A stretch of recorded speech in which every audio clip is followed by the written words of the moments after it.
Okay, according to our holders, we are live. So I'm going to say good morning and welcome to all of our webinar participants. I believe we have quite a great group.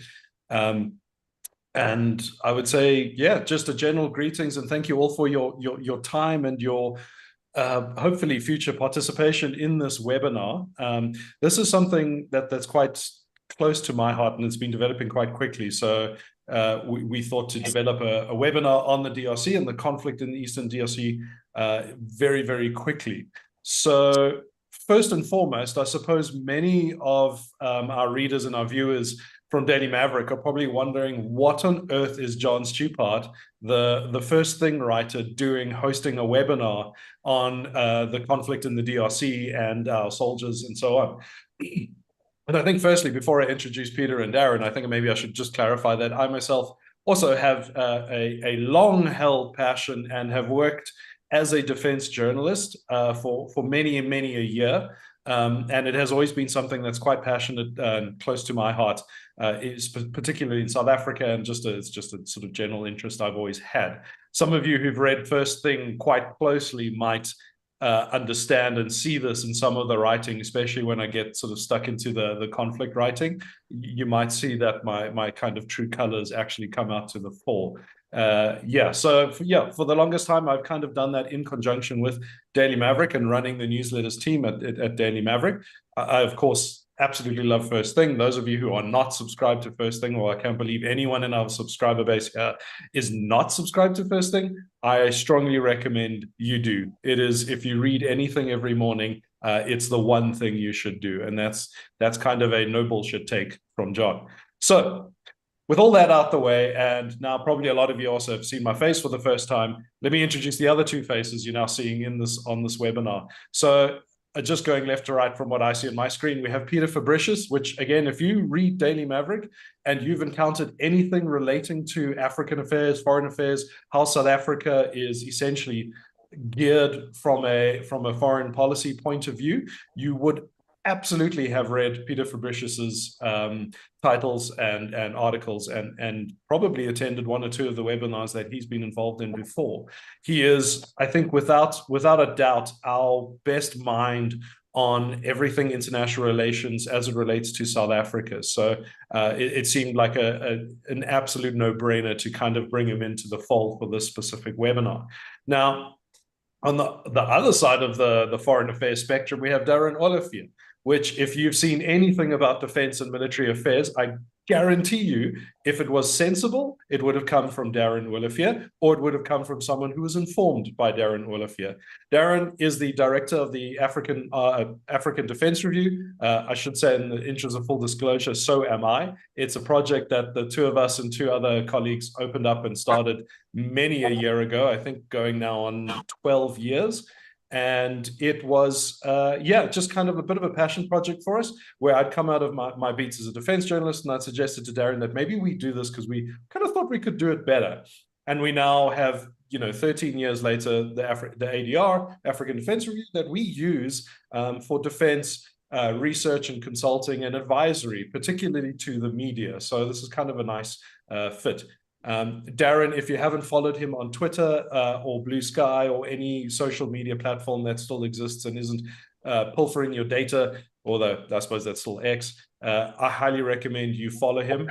We'll hopefully put up his socials in the chat as we go along. He is the definitive, and I say this with all due respect, Darren, you are the definitive authority on South African military affairs as far as I'm concerned. So, yeah. Now that I'm done puffing up egos, let's actually get into what the hell is it we're going to talk about. So obviously, if you've read any newspaper or read any headline in South Africa for the past week and a half, you would have noticed that there was something that happened in the Eastern DRC. Our soldiers were involved. And if you watched Sona last night, you would notice that the president even paid homage to 14 soldiers who had been killed in this fighting.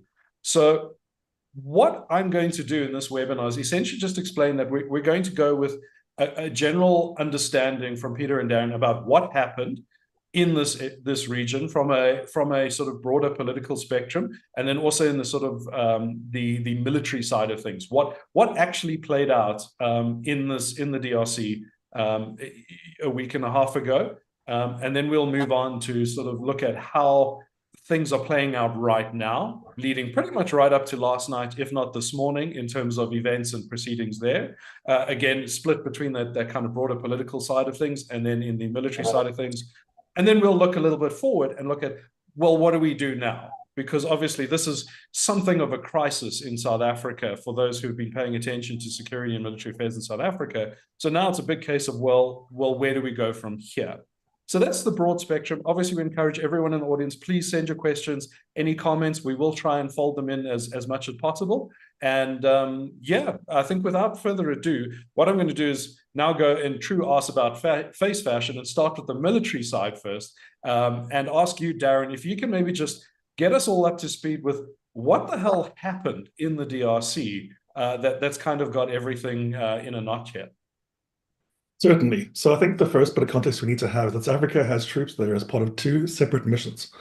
The one is the long-standing UN mission, MONUSCO, where South Africa has approximately 1,200 troops there, although most are based further north. The second is South Africa deployed troops with the SADC force, otherwise known as SAMI-DRC, and this is between 1,300 and 1,800 troops, and these are the ones that took on the brunt of the fighting. South Africa's role in both of these is as a peace enforcement role. In other words, the mandate of these forces allows it to directly support the DRC military, directly go against armed forces like M23, and essentially not just stand back and be a standard peacekeeping force. What happened is that M23 is a group backed by Rwanda. There's now more than enough evidence to show that Rwanda not only backs it, but has deployed thousands of its own troops in the DRC in support of it. In fact, sometimes when you see M23, those are actually just Rwandan forces, effectively without their insignia. M23 has been taking over more and more of North Kivu and now South Kivu, these two massive provinces, at least in DRC, for the past few months, rolling back the DRC military. They finally came to the towns of Sake and Goma, which are very close to the border of Rwanda. And the bulk of the SAMI-DRC force was based to the east of Sake on the road to Goma. So when they attacked Sake and then started to go towards Goma, that's when the majority of the South African forces came under attack and took the bulk of their deaths and wounded, largely, I believe, through things like mortar fire and similar. That did help to at least pause the assault a bit, but M23 later did route around, go into Goma, and eventually captured Goma as well. There are a few South African bases at the airport, along with other national groups. For example, there's also the MONUSCO base maintained by the Uruguayans. And they tried to fight for a few days, successfully did so, but ultimately, without being resupplied, being separated from each other, there was no real option except to, at some point, call for a truce. So what we have now is a situation where there are South African troops split across a number of bases between east of Sake and Goma Airport, who are effectively held hostage. They haven't surrendered. The bases haven't been overrun, but they're surrounded by M23 and RDF forces. They are not allowed to carry weapons openly. M23 controls the high ground overlooking the bases, and they're not allowed to move between the bases without the permission and escort of M23. And M23 also controls the access or the entry of food and water. So they are very much at this point in a kind of a stasis area, or status, and held hostage. And of course, in this process, 14 South African soldiers were killed, many, many more were wounded, some with extremely severe wounds. So it's a horrible situation, and one in which the troops currently still there are faced with an uncertain future. Yeah, I mean, I have a couple of questions about the deaths and the actual nature of the fighting itself. But I actually, before we get there, I think I kind of wanted to just loop back there to Peter, if you can just sort of explain, okay, so on a sort of higher level, Darren mentioned that Rwanda had backed the M23 rebels here. Can you maybe just give a bit of background about how this conflict even got to this point? How do we get here from that sort of level? Yeah, the M23 are ethnic Tutsis. It's important to know that if you don't. So they are the same ethnic group as Paul Kagame and the leadership of Rwanda. And they've been in the Congo a long time, and they consider themselves to be a kind of persecuted minority, and we could go into the merits of that argument. And I mean, they've been fighting against sort of ethnic Hutu people there, some of whom were displaced fled from Rwanda after participating in the genocide against the Tutsis in '94.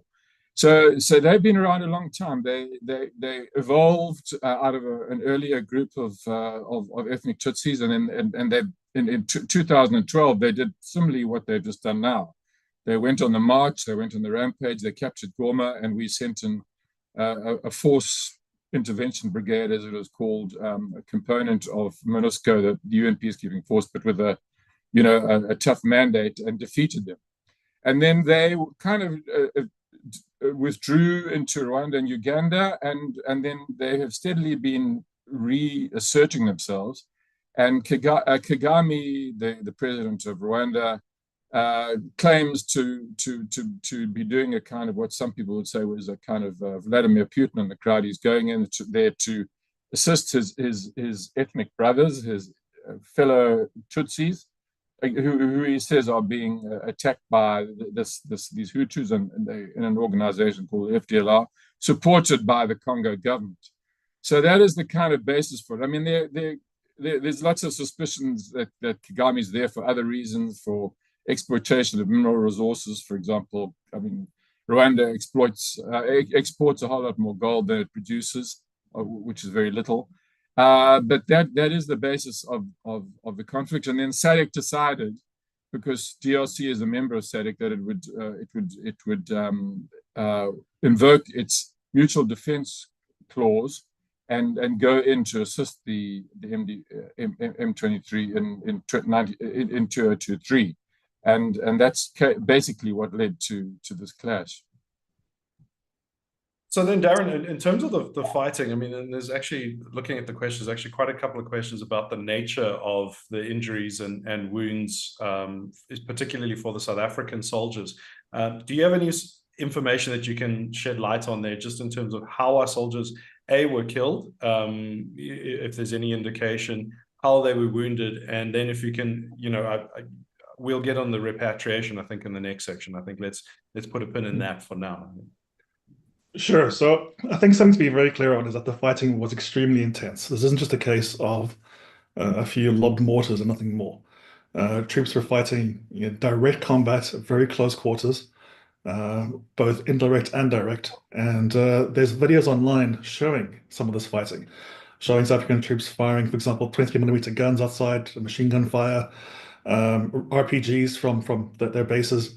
Very close, very tight fighting, and certainly not something that could be considered to be, merely a few mistaken lobbed mortar shells.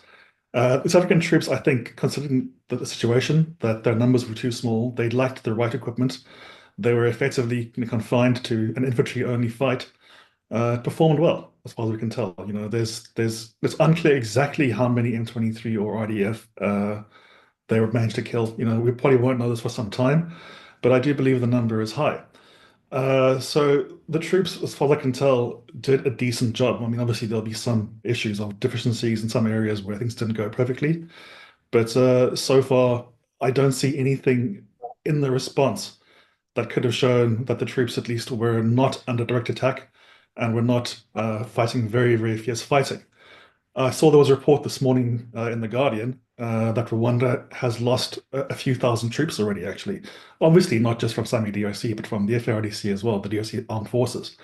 But this gives you an indication of how severe and harsh the fighting has been over this period. And the inability of many, I think, media houses to get direct footage has meant that it hasn't always been clear how harsh and heavy this fighting has been. But it is probably, I mean, as severe as any fighting over the past 5 years in that area. Yeah, so I would definitely say that these African troops probably gave as good as they got. And then I see there was one question here by Henrietta Fern actually asking, by Sally, sorry, not Henrietta, sorry, Henrietta, about whether the wounded soldiers have access to medical treatment, given the situation that they're currently under, which sounds like they have to kind of, if they want a cup of coffee, they have to ask the M23 levels for the cup and the coffee.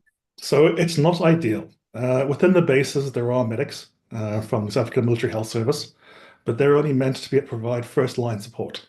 There's also a level 3 hospital run by the Indian contingent in Goma, and some of the more severely wounded were sent there at least early on in the fighting. It's still relatively unclear what the status of others, especially in the base near Sake, which, as we know, is cut off from Goma at the moment and controlled by M23. There's a lot of uncertainty. However, it does not sound at all like the situation is ideal, because even the hospital in Goma is currently overwhelmed with also looking after civilian, wounded and whatnot. So, in an ideal situation, all of these people would have been flown back to South Africa for proper treatment. That's not happening, and we know of at least one soldier who died in hospital and may have been saved if they'd been able to get out in time. We're also getting reports of M23 and perhaps even the RDF messing around with the soldiers there. On the one hand, promising the ability to exit and repatriate the wounded or the dead, and then going back on that agreement. There was one apparently situation where they were told that they could move a convoy between the bases.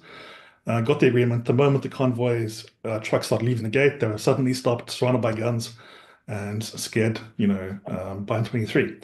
So it definitely does look like the rebels are not really, negotiating here in the best of faith, and it remains a very uncertain, unclear situation. It's kind of trolling on a very existential level there as well. I think it's quite telling when you said that there was at least one soldier who may have actually survived their wounds had they been evacuated early, particularly considering that the Minister of Defense had actually jetted off there while the fighting had broken off. So was it at the very least in the general vicinity of the fighting? I'm not suggesting the Minister of Defense grab a rifle and go out and fight or sort of risk her life, but it just seemed like there was a flight out there that maybe, if I put on my speculation hat, could have taken one or two walking wounded or severely wounded for that matter. But anyway, that might have been.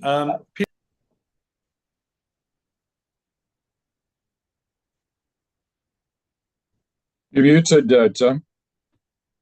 Oh dear. So let me unmute myself there. Sorry. Just answer that whole question. Yeah, sorry. So there was a very good question here from Peter Deering, where he asked, what has Uganda and Burundi's response to these events been? How did was there an immediate resonance with them, given how the region is kind of geared? And if not, maybe you can just give a bit of background about, why that might have been. Well, the Burundians have troops in the DRC, as we understand it, and their original purpose is to fight their own kind of dissidents, some of whom are based there. The Eastern DRC seems to have become the sort of reservoir of kind of resistance and opposition to whoever, to Rwanda, to Burundi, to Uganda, which has got this ADF with Islamist tendencies of that force which has been operating.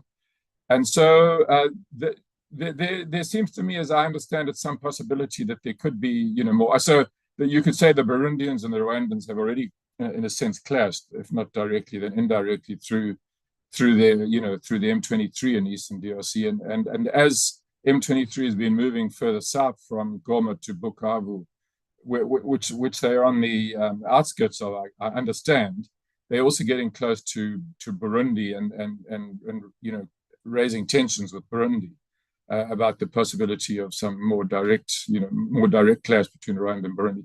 Uganda, in this case, in the past, I think has played more of a role. It seems to have been reasonably quiet. I mean, the M23 has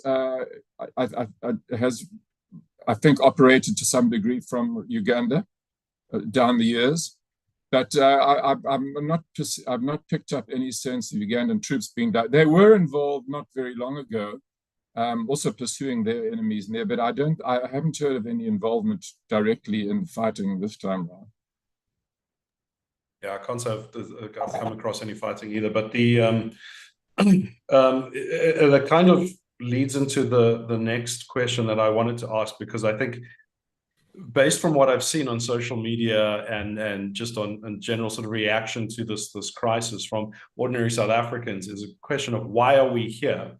Now, I haven't picked either of you for an answer because I'm not sure who of you could discuss this. But I think, Peter, if you want to take a stab, and then Darren jump in afterwards. But I think there's a lot of speculation. I get sent a lot of messages like, oh, it's clearly about the minerals. You mentioned Rwanda and a potential mineral interest there. I've heard everything from the president's relations to just a sort of general corporate interest. So I think can both of you, for that matter, starting with Peter, maybe just give us a little bit of insight of why are we there in the first place?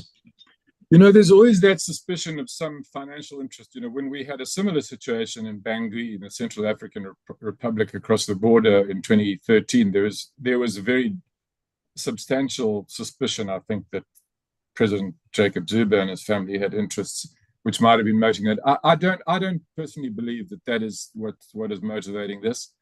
Why are we there? Yeah, it's a good question, because on the face of it, the official reason is, as I was saying earlier, a request from a fellow member state of SADC, the DRC, for basically defense against an invasion, as they put it, which is, in other words, Rwanda is backing the M23, and so that constitutes an external invasion.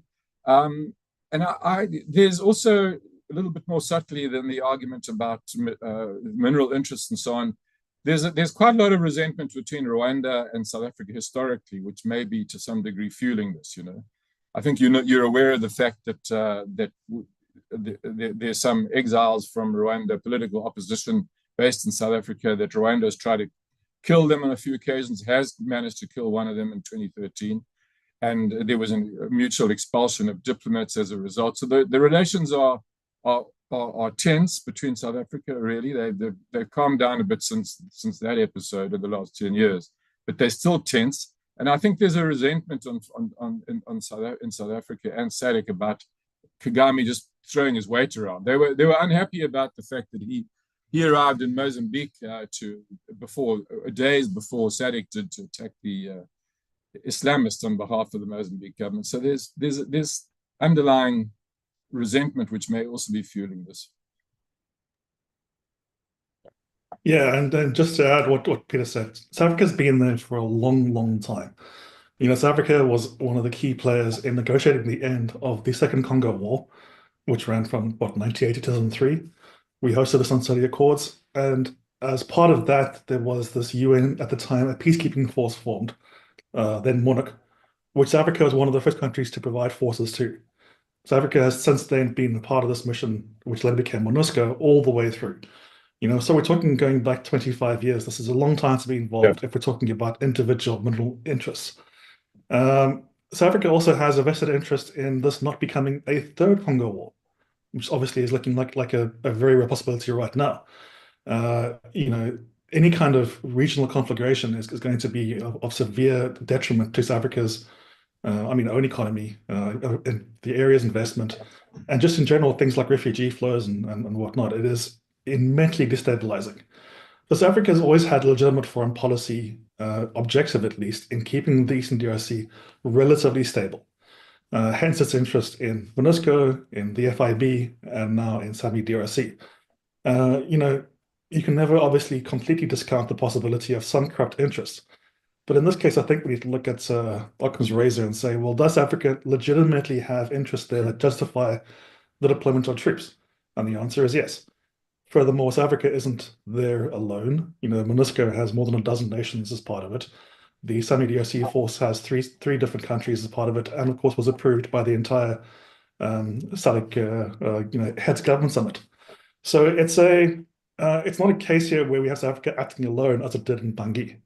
What we have here is a lot of countries recognizing the risk of, this becoming worse and deciding to do something about it. So there's a reason why MONUSCO was for so many years the world's biggest peacekeeping mission and later on peace enforcement. So yeah, I've never seen any evidence to support the idea that that is the driving factor. And I think it doesn't really help us to understand the situation if people assume that it is, personally speaking. Absolutely.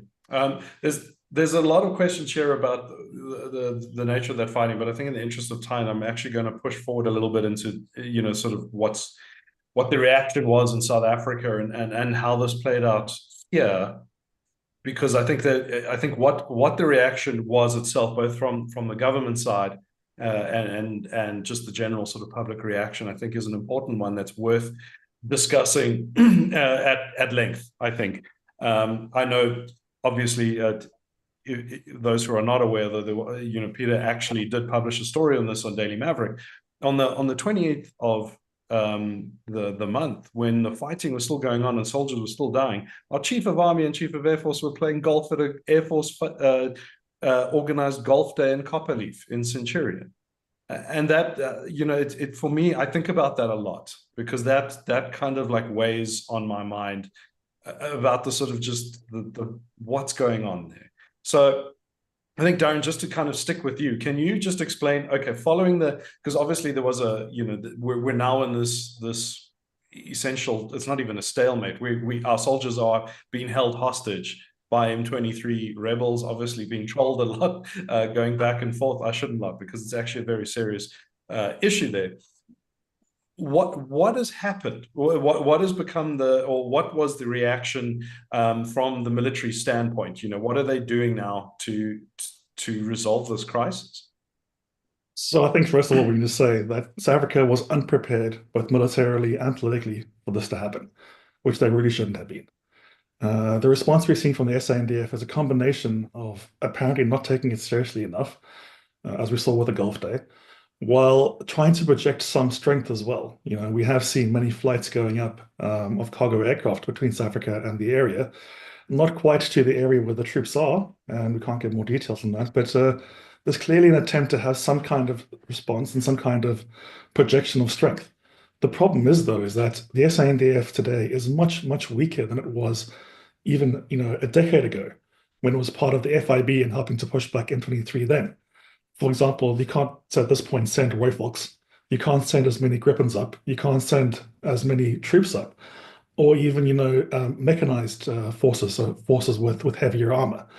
The cupboard is bare. South Africa has allowed the defense force to deteriorate so badly over the past 20 years that it significantly lacks the ability to project power and support forces over a distance anymore. There are not, for example, currently any C-130s flying that could be used to tactically move troops around the area.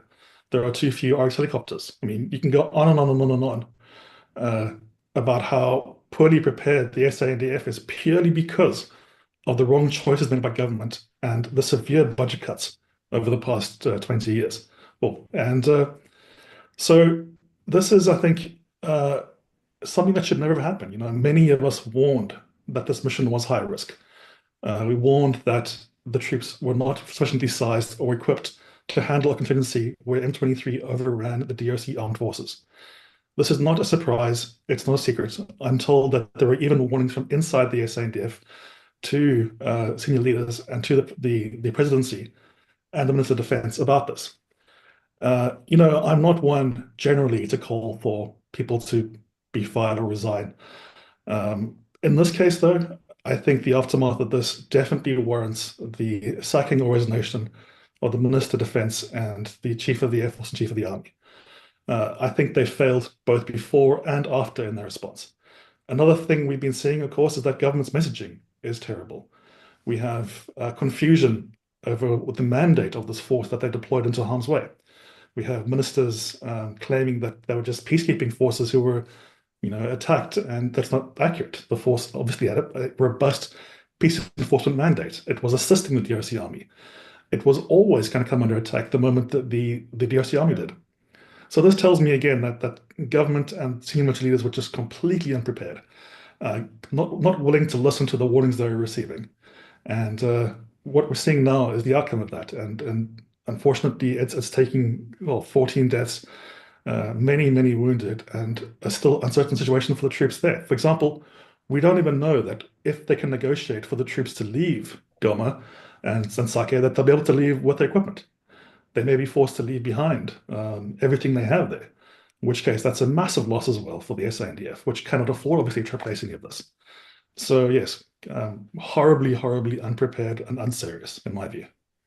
There'll also be some pretty relatively sophisticated hardware if we left behind there, potentially including at least one G5 artillery piece and perhaps, you know, some of our heavy weapons. To give our readers some of the context of how weird the conversation at a political level is going, one of the sanest and most critical voices from cabinet about this whole crisis so far has been Carl Niehaus. And if that doesn't disturb you enough about what the hell's going on locally, I think that should certainly be a wake-up call. He's actually been remarkably on the ball with this, and I find it hard. It's hard for me to square in my head. But anyway, Peter, can you comment on the broader political maneuverings? You know, what has been done? I see Christopher Holton was asking, and there's a lot of questions relating about, like, well, when are our soldiers coming home? Yeah. The president yesterday resolved to bring the boys home. He didn't specify which ones. Given that there are the hostages, the new force we've said, the wounded, and the deceased. You know, what's been said or not been said about this? You know, where are we sitting here from the sort of highest levels of government? Yeah. Can I just say before I go into that, I completely agree with what Darren said about the responsibilities of the military, but ultimately the responsibility for this whole thing rests with the government, you know, as such. Because they went into this without proper preparation, and if they without understanding, I think the dynamics on the ground, and presumably, you know, Ramaphosa, President Ramaphosa himself should have made absolutely sure that his military was up to the mission. Yeah, look, what's going on now? Tomorrow is going to be quite crucial to this, because that's when there's a joint summit of the South African Development Community, SADC, and the East African Community, EAC. And, you know, DRC is a member of both. Tanzania is a member of both. Supposedly, Tshisekedi is going to be there. Kagame is going to be there. Ramaphosa is going to, and others.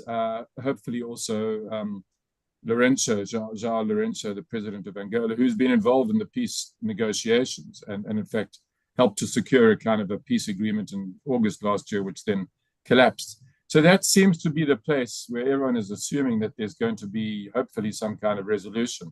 I mean, when it comes to the return of the deceased and so on, South Africa, as I understand it, has been working as much as possible through MONUSCO, because that's the body with the most, you know, credibility, the broadest kind of mandate, and they're right there, and their troops are also there. I mean, some of our troops are members of that mission, and there's been, you touched on it earlier, a lot of obstructionism going on about the return of those deceased. That was expected to happen on Wednesday and still hasn't happened. And my sense actually is that there's some kind of a blackmail going on. I don't know this for 100% certain, but that it's like, okay, well, you can check your wounded out and your deceased and so on, but then you've got to get out, get out of here. And I mean, that's obviously what Kagame would like. And so he has huge amount of leverage and bargaining power now. But I think at the summit, there's obviously going to be pressure all ways. I think that a lot of the pressure might actually be, I mean, there's the substance of the deal that was tentatively agreed before was that Rwanda withdraw, although that was phrased euphemistically. And then, but then DRC must deal with these Hutu FDLR rebels and so on. And also a kind of a general sort of understanding in the background that they should talk directly to the M23, which they're refusing to do because they regard the M23 as simply a proxy for Rwanda. And South Africa, I've heard from the South African side that they're going to put on pressure to DRC to, on Tshisekedi to talk to the M23. I don't know how much that's going to help, but and it's the EAC has also agreed to that. So that might begin to suggest some kind of way out. Yeah, It's just to add to that, sure, go for it. there are only 3 routes now in which South African troops, although currently hostage, can leave. One, Rwanda and 23 are convinced to leave Goma and the airport reopens. 2, the Rwanda and 23 agree to leave, to allow the Africans to leave. So they unblock the airport and let them leave that way, or leave via Rwanda, or some kind of situation like that. Or 3, there's some external force that comes in and retakes Goma from the outside.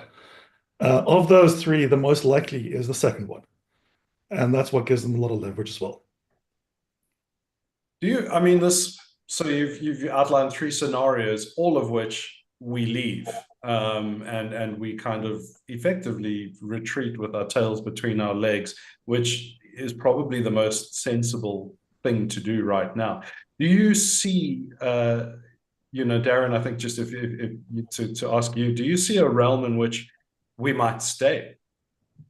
It's possible. There are some indications that there might be some thinking within SADC of creating call it a replacement force somewhere elsewhere in the DRC, and trying to then use that to at least protect, for example, South Kivu. So not trying to retake North Kivu. However, again, what we have here is there's not much available in terms of resources, given what was pulled into the current deployment. We also have the report that Malawi has chosen to withdraw, and it's uncertain what Tanzania wants to do either. So I do think South Africa would prefer that option, given the humiliation of leaving entirely. But their options here are not exactly in our favor. So I do see signs pointing to that being the preferred option for South Africa. But I think this would be highly dependent on the outcome of this weekend summit, and whether South Africa can rally enough support from other countries, because it certainly can't do it on its own. I mean, that loops back to a question I wanted to ask you, Pete, about the summit. I mean, what, there was an emergency meeting by SADC when this crisis unfolded, and really not much actually came of it, to my knowledge. Please correct me if I'm wrong. Do you see this summit as being more substantial and actually kind of bringing something closer to a resolution here? Yeah. Yeah, I definitely do. I mean, not necessarily, I'm not suggesting that it would necessarily be a huge success, but I mean, clearly it's involving more, it's involving both sides for, in the first instance, because it's got, presuming that he pitches up, and there are no indications, I don't think that he won't, that Kagame will be there and Tshisekedi will be there, so you have the 2 main antagonists who supposedly will be sitting around the table. And in the company of all the other peripheral players who were not so peripheral, who have been playing a role. So if they can't do it, it's hard to imagine how it's going to be done. I agree with Darren that it seems to me that what I've been hearing is South Africa really doesn't want to just pull its troops out in total confusion and humiliation right now. So having another force somewhere out of the M23 danger zone could be a face-saving device, apart from whatever they might do with it, to sort of say, well, we haven't pulled out, we rotated our troops or whatever, so that's a kind of face-saving alternative. And yeah, I mean, I guess there's going to be quite a lot of pressure on both sides to resolve this at the summit, and I would give it a shot. I mean, I think it has some chance of success. Yeah, and just to jump on that as well, one of the key things to do is to have efficient monitoring and solve the level of deep mistrust that's been there for many years. For example, Rwanda's issues with the FDLR. We know that the DRC government has on and off gone after them or supported them, used them as part of the military as well. So that is hardly a way to engender trust long term.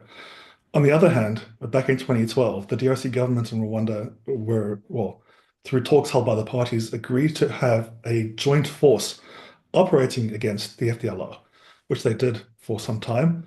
But at the same time, it was discovered that those Rwandan troops in the DRC were also secretly helping M23 forces in their attacks.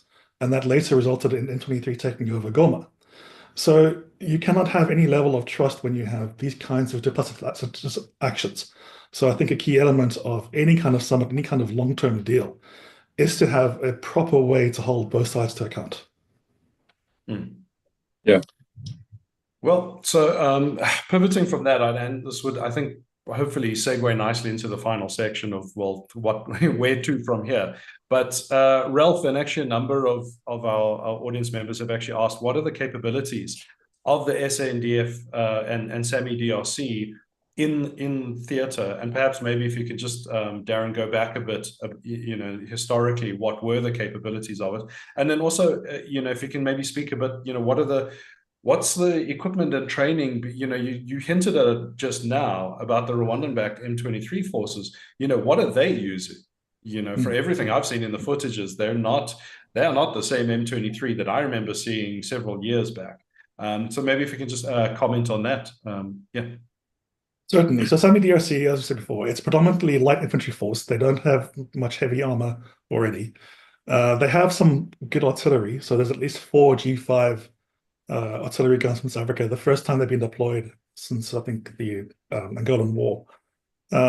There are some heavy mortars and whatnot, obviously RPGs and everything else, but there's nothing in terms of air support. There are no transport helicopters. There's no attack helicopters, like no Roflux, for example. There are no surveillance aircraft, aside from a few small drones. So the force really has no means of being able to rapidly deploy around the area, which in the DRC is crucial. Especially if you're an external force and you don't necessarily have that local knowledge or the ability to blend into the population and receive support from it. So in that sense, SAMI DRC was never properly actually equipped for the risk level or the threat level, and was given a really static positioning that was not ideal for this kind of environment. So right now, the force there can't fight its way out. They've effectively, and they haven't run out of ammunition, but they don't have much ammunition. And of course, with Goma airport being closed by M23, they can't be resupplied. So it wouldn't make any sense for them to try and fight their way out at the moment in this case. So the truce is the better option. Otherwise, it's suicide. In terms of what the SANDF can still send, as I said before, the SANDF is a shadow of itself even a decade ago. It still can send some capabilities, for example, a couple of Gripen aircraft, some Hawks perhaps. It can't send Rifles at this stage, can't send C-130s. It doesn't have many troops fully ready to go either. This is predominantly an issue of just really funding and poor leadership over the past while. It can be fixed with injection of funds and a few years of sustained investment, sustained improvement to return back to the levels it used to be. So this is not an irreversible thing, but it's not something that'll be fixed in the next few months, which I think is very key. The troops training, obviously training has suffered a little bit in terms of the fact that also the SANDF cannot afford to do the kinds of large-scale, realistic exercises it used to. So I do think we'll see in some cases that the troops could have performed better had they been given the opportunity to get the training that they're receiving, let's say, a decade ago or 2 decades ago. This is something, John, you and I have argued about many, many times, is that the SANDF needs fundamental reform, not only in terms of new funding, but just in terms of moving it from a largely peacekeeping-oriented mindset into a peace enforcement and war-fighting mindset, which requires a whole different set of skills and a whole different kind of leadership. As you mentioned with M23, yeah, they're definitely not the force they were 10 years ago. Back then, Rwanda was happy to just, really provide just enough support to this group to be credible.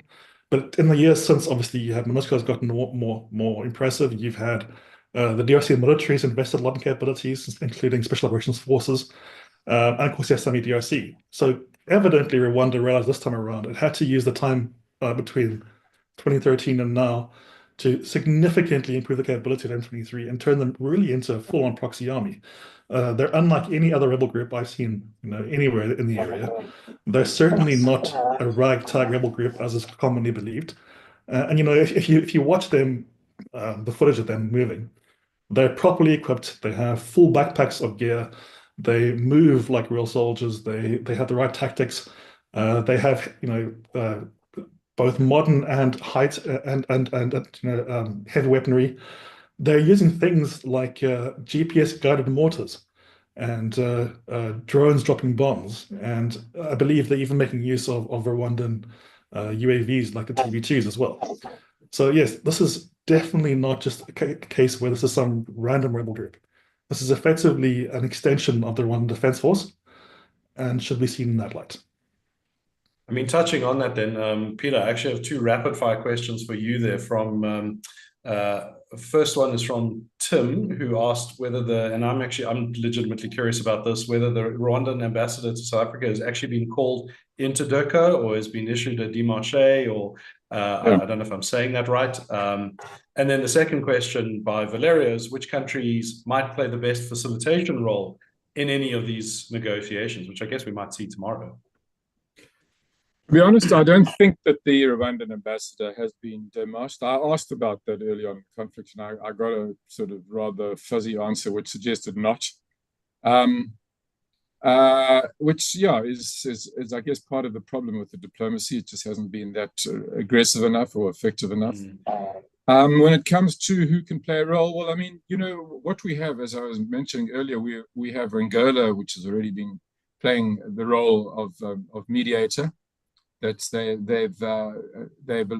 a member of SADC, and they have influence in Central Africa as well. And João Lourenço has been the mediator, in fact, on behalf of the African Union and of SADC. So I would imagine that at the summit he's going to be directed to sort of try to revive the peace process, which it collapsed in December because there was supposed to be a meeting between Tshisekedi and Kagame, and in Luanda, and it fell down on this notion that on the demand from the Rwanda side that DRC Tshisekedi must speak directly to M23, which he refused to do. So Kagame pulled out of the meeting, and it was just days later actually that the M23 assault began. So we're going to have to try and wind back the clock. I mean, through all the complications of how you remove the troops, the living and the dead and so on. But that's got to be, I think, still the kind of spine, the framework of whatever resolution, peace process is likely here or possible. Yeah. Absolutely. So, okay, so we're now going to just quickly touch on, well, what the hell do we do now? And I think actually the perfect way to intro this was a question provided by Nonkubela, who asked, and feel free either of you to go in, but I mean, Darren, if you go first with this. She said, I understand the point of heads rolling in the SANDF to take accountability for this failure. Question is, that's a very good question, are there any people who can do a better job? The current minister is woefully out of her depth, but I guess it begs the question of, if not her, then who? Yeah, and then Darren, I think from there, rather than me just sort of carry on, can you then go into just sort of broadly speaking, what should the SANDF be doing? What should the military be doing, on that?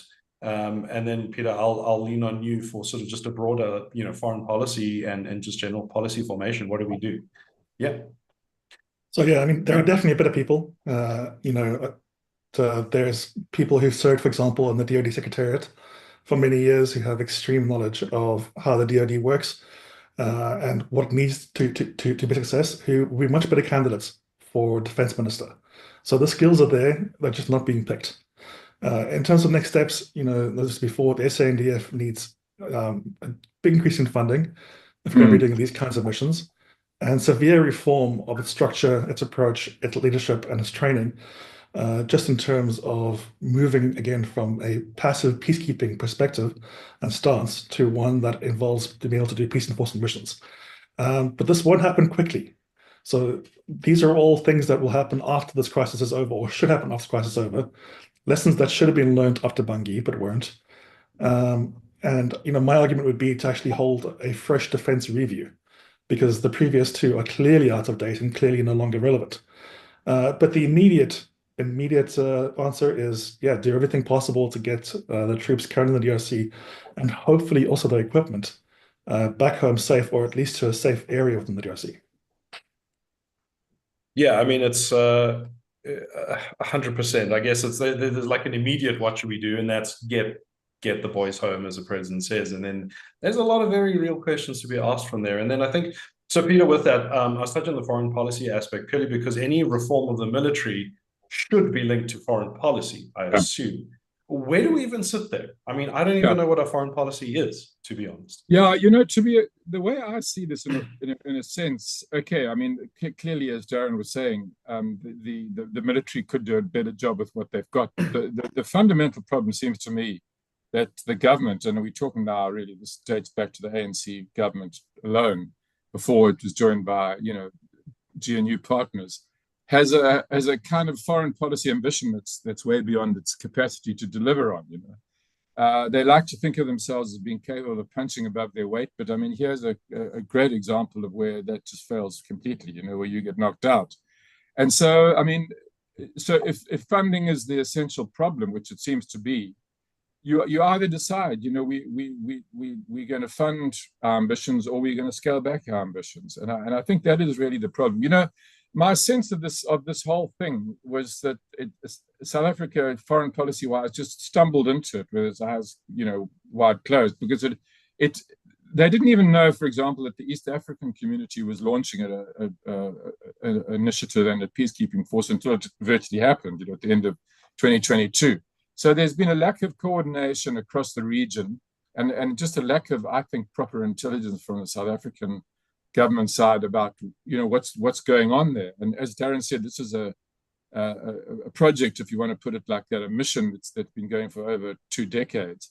But they took their eye off the ball, and events started to overtake them, I think. Yeah, just to add to that, South Africa still to this day does not have a published national security strategy and any kind of joint policy or strategy that links DIRCO and the DoD. So this issue of no coordination between the presidency, the DIRCO, and the Defense Force has been an issue for a long time and never been resolved. And then this is the outcome. Yeah, 100%. So I guess I'm going to field one more question. I think Darren, then Peter, if you have anything to add on it, and then we'll wrap up with any final questions. So to our audience members, if you have any final questions, I know we've skipped over a few, but we've had quite a few, to put it mildly, coming through. Please send them now, and we'll see if we can get to them. So we haven't talked about the broader sort of global picture here. Now, obviously, we're in a world now where Donald Trump is running roughshod over conventional US foreign policy, where we seem to be aligning now with India, China, if the SONA statement is anything to go by. And this is, it does make me wonder, and Henrietta had actually asked this, in terms of our exercises, our training, and our doctrine that might actually be, sort of influenced by this. Where do we go? Are we going to start looking eastward towards your China, your Chinese, Indian, Russian, or BRICS countries in terms of policy, both on foreign policy and military, or what? Or do we just not do any? I don't know. Darren, yeah, and then Peter. Look, it's a great question. There's certainly lessons to be learned from Chinese and Indian military, even Russian military, in terms of certain level of experience. In terms of doctrine, training, and other kind of stands, though, South Africa's basis is really NATO-oriented, always has been, and it's been very effective for our style of fighting. I think in the past few years, we've seen a push towards a more Chinese or Russian style in some areas, and clearly it's not effective. We're seeing some of the results here as well. My view would be that South Africa, while taking lessons learned from everywhere, should still be focused on a Western style approach, but pattern it not necessarily on the US, which is not a good case for us, but really on countries in the EU particularly, which I think is a much better fit for this kind of size of our force, the level of capability, and because South Africa's defense force is, it's effectively a relatively small but very varied and high-tech force. And that requires a different kind of tactics to one where you have, let's say, large numbers of personnel, but not as much technology. So my advice would be to pattern after, get some of these smaller high-tech forces in Europe, and that would be the best combination of tactics, doctrine, and training. Peter, comments? Yeah, I would agree. I mean, I think that you'd have to do a lot of kind of unlearning in order to withdraw from the kind of NATO NATO template, which we seem to have been based on. I just want to say, when it comes to BRICS, BRICS per se does not have a military kind of component to its mandate. It's got a security assistance and so on, but not military. But of course, there are the individual countries which we could learn from, and we've had those exercises which were very controversial and irritated the Americans and others. Just to look at the picture, you were talking about Trump coming into power. I get the feeling that just there may even be an argument that Kagame saw a bit of a gap here with a change of government in the US and and confusion and distraction, and an opportunity to make a move without incurring too much opposition, criticism, and pressure. Certainly, if we go back to 2012, 2013, one of the factors that was responsible for the withdrawal of M23 from Goma, one understands, not only the military, was also quite a lot of pressure from the US and possibly others. So there is a I think, a geopolitical dimension to this, which as I said, maybe a kind of a touch of opportunism by Rwanda. Interesting. So that's okay. Well, yeah. So I'm just going to include a comment here, which I actually is something we haven't touched on, but is actually quite an important one. It's by Elko. Said the SANDF cannot be all things to all men. Foot and mouth outbreak, call the SANDF. Riots and looting in KZN, call the SANDF. Gangs in Western Cape, call the SANDF.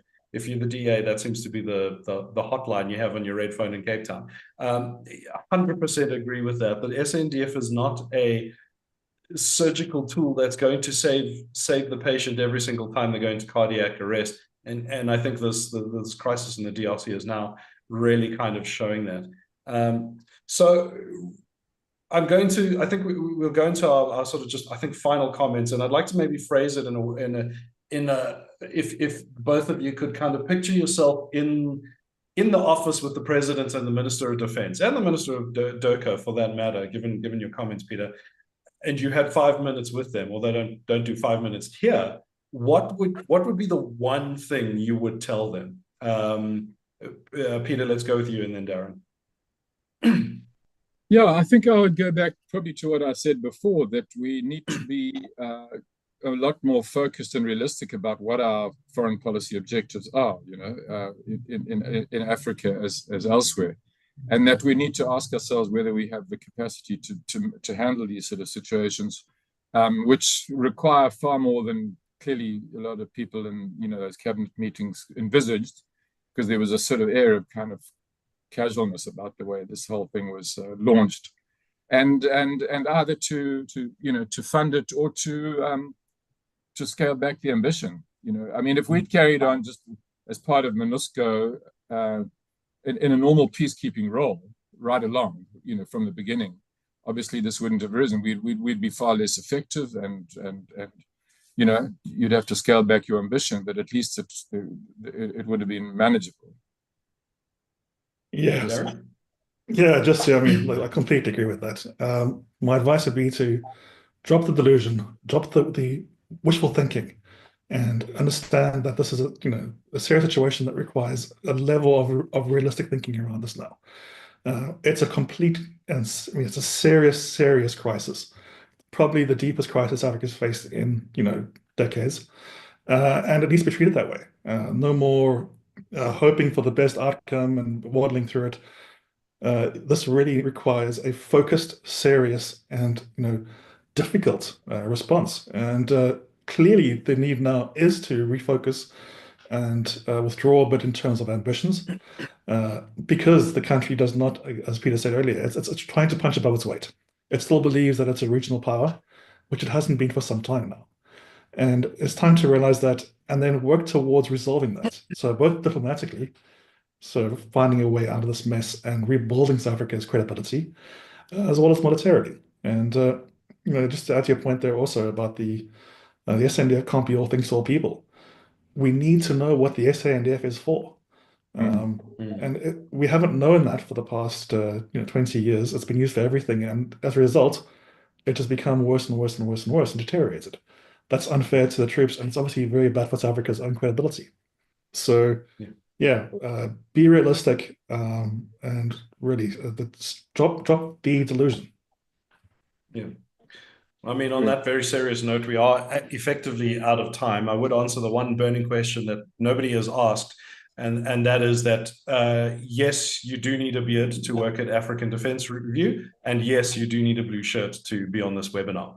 Now, Peter and Darren, thank you so much for this. I think, yeah, I mean, there was a comment there. We need so much more time for this because I actually think there's a lot to unpack. Peter, I think the next cue is we're going to be waiting for you to tell us what happens tomorrow at the summit, because I think that's probably going to be the next kind of stepping point for the rest of it. But to our audience, thank you. If you managed to get this far and are still there, hopefully you're now up to speed. You can consider yourselves informed.